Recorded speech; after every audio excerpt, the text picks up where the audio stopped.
The arrival. The darkness of space above Earth shattered in an instant. Reality itself seemed to tear open as thousands upon thousands of vessels materialized from hyperspace jumps. They came in waves, each ship larger than the last, blotting out the stars with their massive hulls. The fleet stretched across the orbital space like a metal storm cloud, silent and menacing. 9,700 warships had arrived, and they had come to conquer. Admiral Krev stood on the command deck of his flagship, the Dominator, and gazed down at the blue planet below. His scaled skin gleamed under the bridge lights, and his 4 eyes studied the world with cold calculation. The Velcran Empire had conquered 43 civilizations across 12 star systems. Earth would be number 44. It was supposed to be the easiest conquest yet. The data screens around him displayed everything his scouts had gathered over the past year.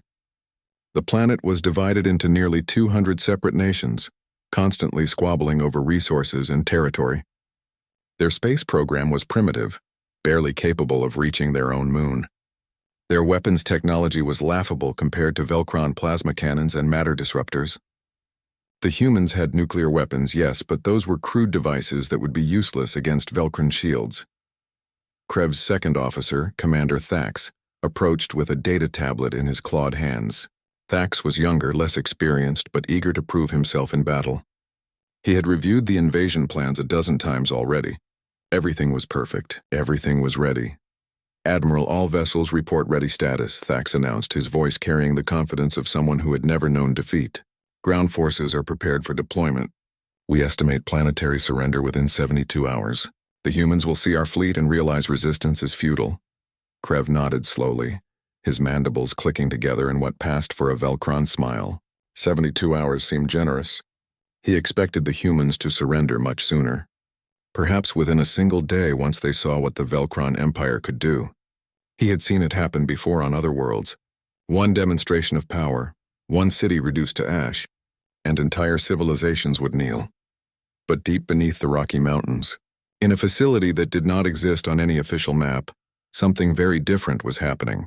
General Sarah Chen stood in the Global Defense Command Center, surrounded by officers from every nation on Earth. American, Chinese, Russian, Brazilian, Nigerian, Indian, Japanese, and dozens more. For the first time in human history, every military force on the planet was working as one unified command. Sarah Chen was a veteran of 3 wars and had spent the last 15 years preparing for this exact moment. She was 52 years old, with silver streaks in her black hair and eyes that had seen too much death. But those eyes were sharp now, focused, calculating. Around her, 300 officers worked at consoles that monitored every sensor array, every satellite, every detection system Earth possessed. The screens showed the alien fleet in perfect detail. 9,700 vessels. The computers had counted them 3 times to be sure. It was more than they had hoped for, more than they had feared, but it was not unexpected. Sarah had always known that when the aliens came, they would come in force. Her chief of staff, Colonel Marcus Webb, stood beside her. He was a tall man from Texas, built like a linebacker, with a calm demeanor that never wavered even in crisis. He had worked with Sarah for 10 years, and they communicated often with just glances. "General, all defense networks are online," Marcus reported quietly. "Operation Sentinel is ready to execute on your command. Every asset is in position. We've got 17,000 fighter craft ready to launch, 300 orbital defense platforms active, and every railgun installation is charged and targeting." Sarah nodded but said nothing yet. She was watching the alien fleet, studying their formation, looking for patterns, searching for weaknesses. The aliens had arranged themselves in a classic orbital siege formation, with their largest ships in the outer ring, and smaller vessels forming inner defensive layers. It was textbook military doctrine, efficient and effective against conventional defenses. But Earth's defenses were anything but conventional. For 30 years, since the first crashed alien probe had been recovered in the Antarctic, humanity had been preparing. Governments had hidden the truth from their populations, not out of malice, but out of necessity. Panic would have served no purpose. Instead, resources had been quietly redirected. Scientists had studied every piece of alien technology they could find. Engineers had built weapons based on principles that should not have existed. The best military minds on Earth had developed tactics for a war they hoped would never come, now that war had arrived. On the Dominator, Admiral Krev gave the order that would begin the invasion. His voice echoed across the bridge with absolute authority. All vessels prepare primary weapons. Target major population centers. We will fire one volley as demonstration. The humans will see the futility of resistance. Targeting Beijing, New York, Moscow, London, Tokyo, Delhi, and Sao Paulo. Fire on my mark. Energy built up in the massive cannons that lined the Velcron warships. The weapons drew power from antimatter reactors, each one capable of generating enough energy to power a small star. The cannons glowed with building force, turning from red to orange to brilliant white. Targeting computers locked onto the 7 largest cities on Earth. 7 demonstrations. 7 messages. Surrender or die. Fire, Krev commanded. 7 beams of pure energy lanced down toward Earth. Each beam carried enough destructive power to vaporize a mountain range. They screamed through space at near light speed, streaks of death aimed at the heart of human civilization. In the cities below, people looked up and saw the lights in the sky. Some screamed. Some prayed. Some simply stood in frozen terror. The beams struck Earth's atmosphere and encountered something the Velcrons had not expected. Across the planet, hidden in orbit among thousands of pieces of supposed space debris, defense platforms activated. They had been there for 15 years disguised as defunct satellites and orbital junk. Now they revealed their true purpose. Energy shields burst into existence, forming a glowing web around the entire planet. The shields were not Velcron technology or anything the aliens would recognize. They were human innovation, built from principles discovered in crashed alien ships but improved, refined, and perfected.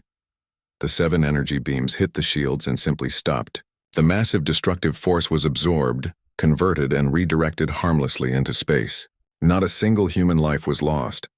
Not a single building was touched. On the Dominator, alarms began screaming. Thack stared at his displays in confusion, then shock, then growing fear.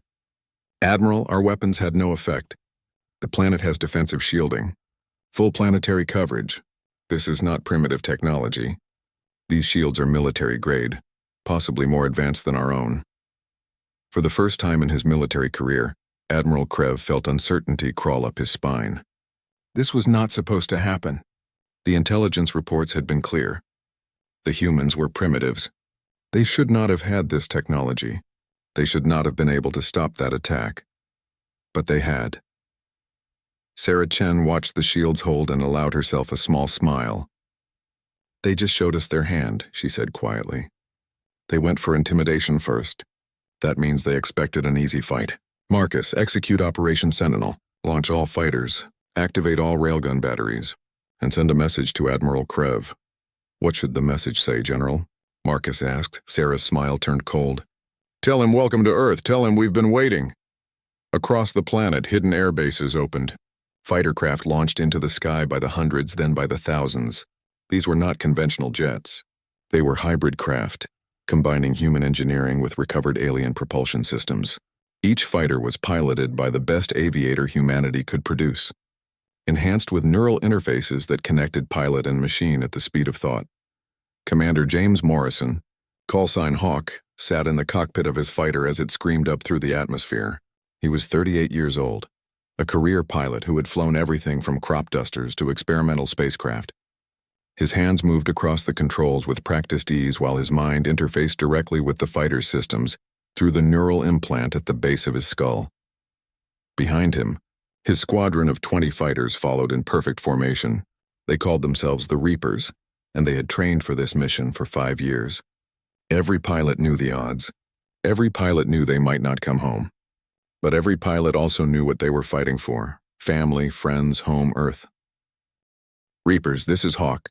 James spoke into his comm system, his voice calm despite the adrenaline pumping through his veins. We've got 9,700 targets up here. Let's start evening those odds. Remember your training. Stay fast, stay smart, and watch each other's backs. We're not just fighting for ourselves today.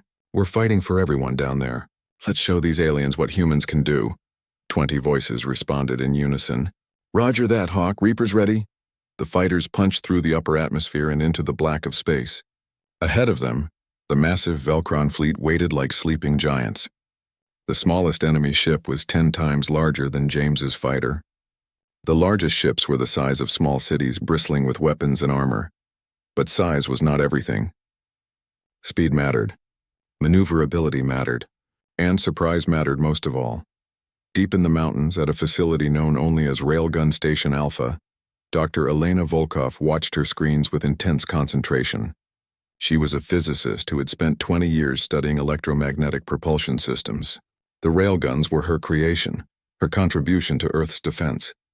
Each installation could launch a tungsten projectile at 30 kilometers per second. At that speed, even a small object hit with the force of a nuclear weapon. Elena had calculated the exact frequency needed to bypass Velcron shields. She had run the simulations 10,000 times. Now it was time to see if theory matched reality. All stations report ready, her assistant called out. Targets locked? Awaiting your command, Doctor. Elena took a deep breath. Fire all guns. Full salvo. Let's see how they like getting hit with humanity's welcoming gift. Across Earth, 200 railgun installations fired simultaneously. The electromagnetic accelerators hummed with power as they launched their projectiles into space. 200 tungsten rods, each weighing 5 tons, each moving at impossible speeds, each aimed with perfect precision at Velcron warships.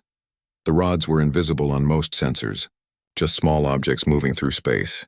The Velcrons detected them far too late. Their shields, designed to stop energy weapons, might as well have not existed. The tungsten rods passed through the shields as if they were not there and struck hull metal with devastating force. 40 Velcron ships exploded in the first volley. 40 ships simply ceased to exist, vaporized by kinetic impacts that released more energy than thermonuclear weapons. Another 60 ships were catastrophically damaged. Their hulls breached, their systems failing, their crews dying in the cold vacuum of space.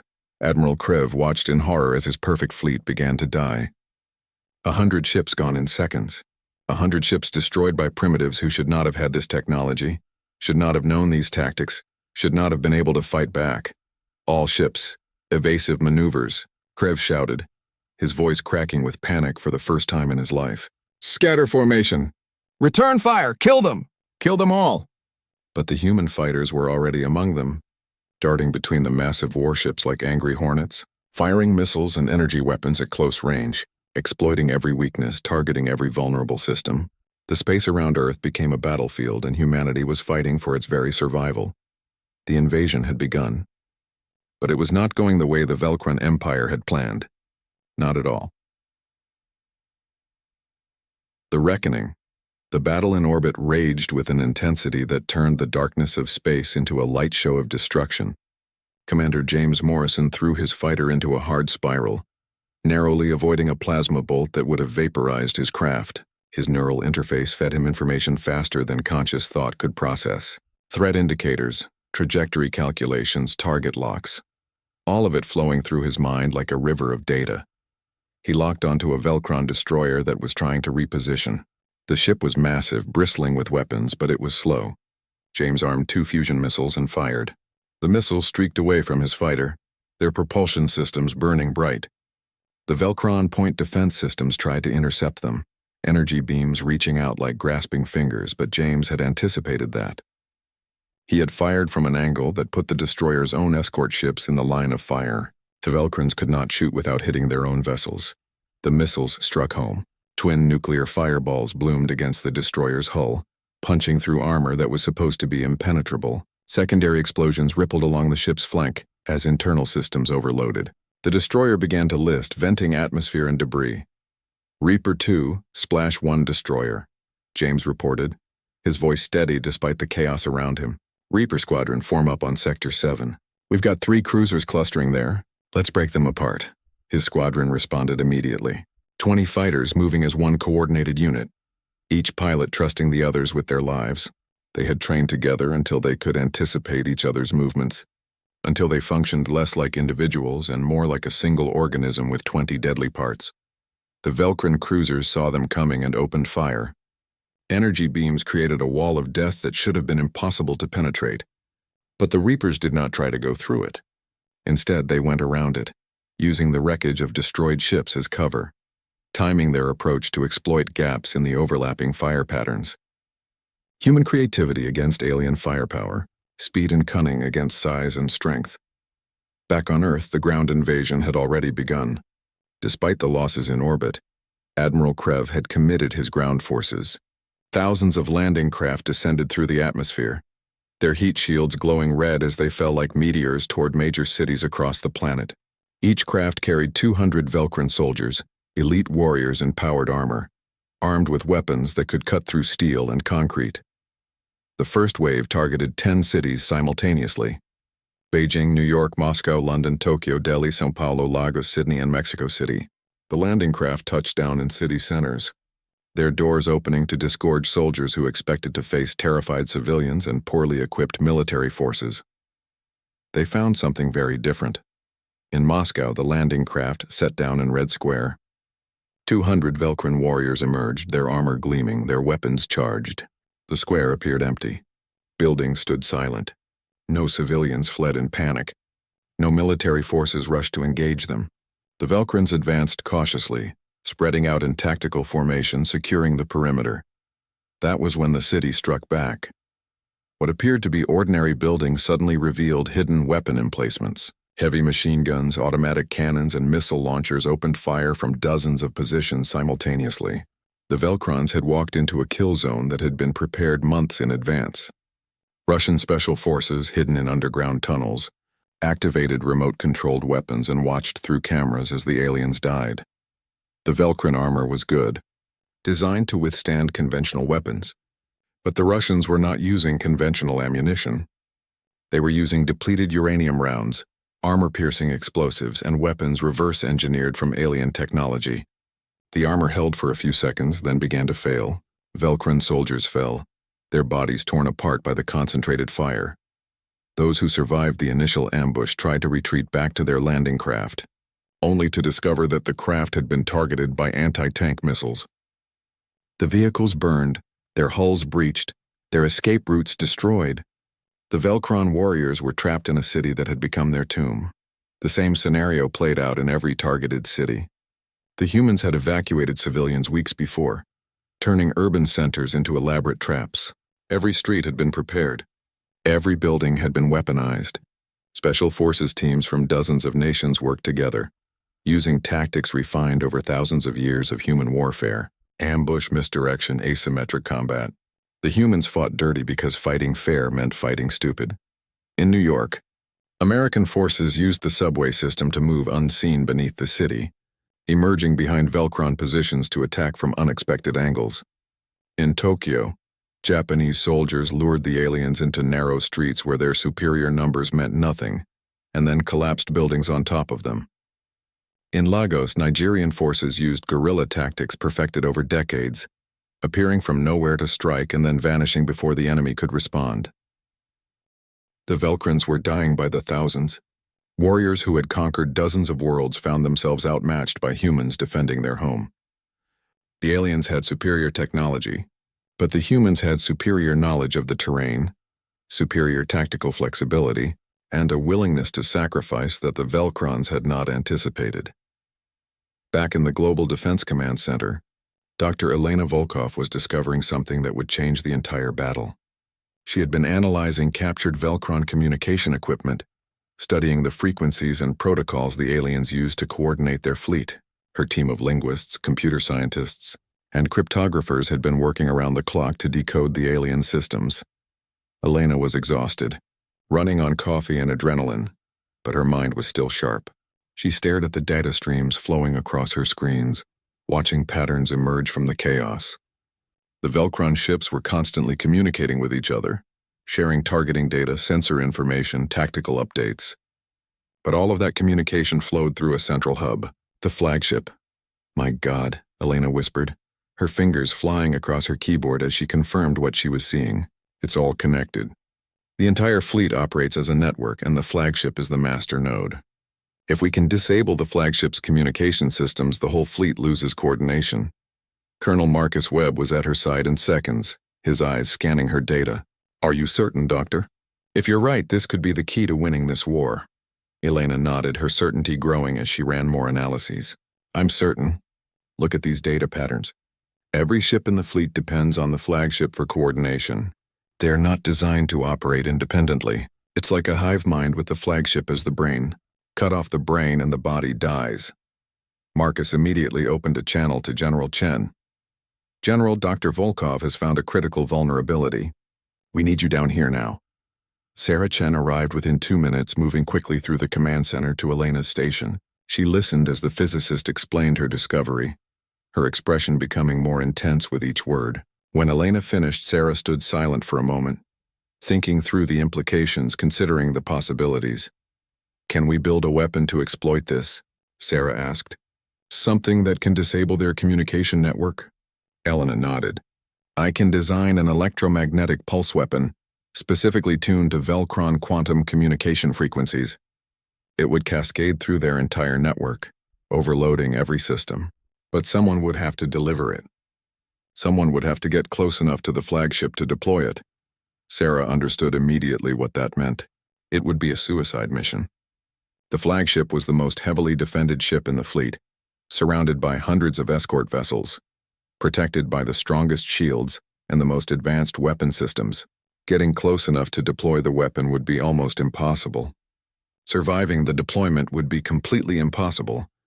But it was the only way to end this war quickly, the only way to save Earth from a prolonged battle that humanity might not survive.